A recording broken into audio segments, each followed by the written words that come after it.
ओम।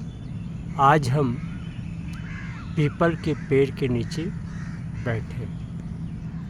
People के पेड़ के नीचे ही जो होता है, गौतम बुद्ध ने अपनी ध्यान की अवस्था में ज्ञान प्राप्त किया था। साथ ही साथ देखिए, एक साधक जो है पीपल के पेड़ के नीचे प्राणायाम कर रहे हैं। तो आजकल ये आपको जानकारी होनी चाहिए कि मनुष्य के जीवन का कुछ हिस्सा पेड़ पौधों के सानिध्य में बितानी चाहिए, क्योंकि प्रकृति का एक अनमोल उपहार ये हमसे पेश करते हैं। वास्तव में देखा जाए तो यही योगी जन है जो हमारे छोड़े हुए कार्बन डाइऑक्साइड को ग्रहण करते हैं और बदले में हमारे बिना बोले हमारे लिए ऑक्सीजन उपलब्ध कराते हैं, जिसे ओजोन भी कहते हैं। और ऐसा तभी होगा जब आप पेड़ पौधा के साथ नज़दीकी बढ़ाएंगे,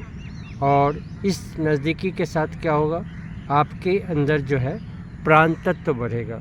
और जो आप देखते हैं एक मनुष्य से दूसरे मनुष्य के बीच में अंतर, वो प्राण तत्व के ही कारण होता है।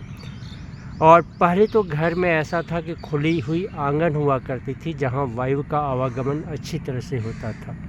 पर आजकल के जो बंद कमरे हैं, फ्लैट्स, डुप्लेक्स, अब जो है इस तरह की व्यवस्थाएं हो गई हैं कि आदमी बंद हो गया है, तो वहाँ हवाओं का उतना शुद्ध मिलना लगभग असंभव हो गया है। परिणाम स्वरूप उनको जो है निमोनिया, फेफड़े के रोग, ये सब आम बातें हो गई है। शुद्ध हवा में आएंगे तो इससे बच के आप जो है चल पाएंगे।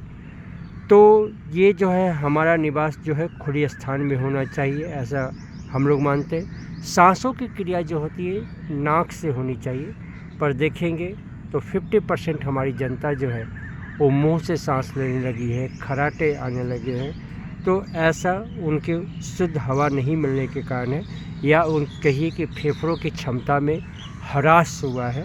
परिणाम स्वरूप बीमारियां भी जो है बढ़ती जा रही हैं। धूली हो गया,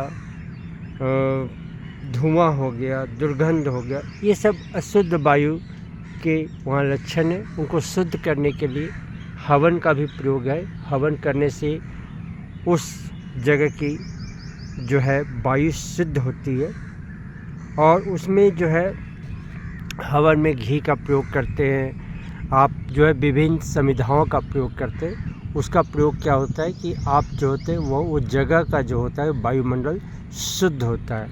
साथ ही साथ और भी चीज़ों को आपको ध्यान देना होगा कि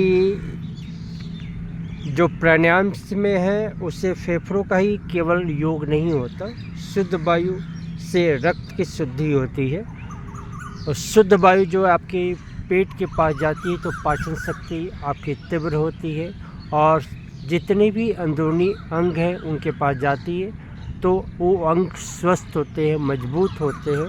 परिणाम स्वरूप आपके अंदर ऊर्जा जो होती है स्तर बढ़ा हुआ रहता है। तो सुबह की वायु में आप जो है प्राणायाम, सुबह टहलना, ये नियमित रूप से होने चाहिए। आयुर्वेद में भी इसकी बहुत ज़बरदस्त चर्चा है, और दैनिक कार्यक्रम में ऐसे बनाने चाहिए कि कुछ सानिध्य जो है हमारे वृक्ष के पास गुजर जाए, पौधों के साथ गुजर जाए, पृथ्वी तत्व का हम सेवन करें।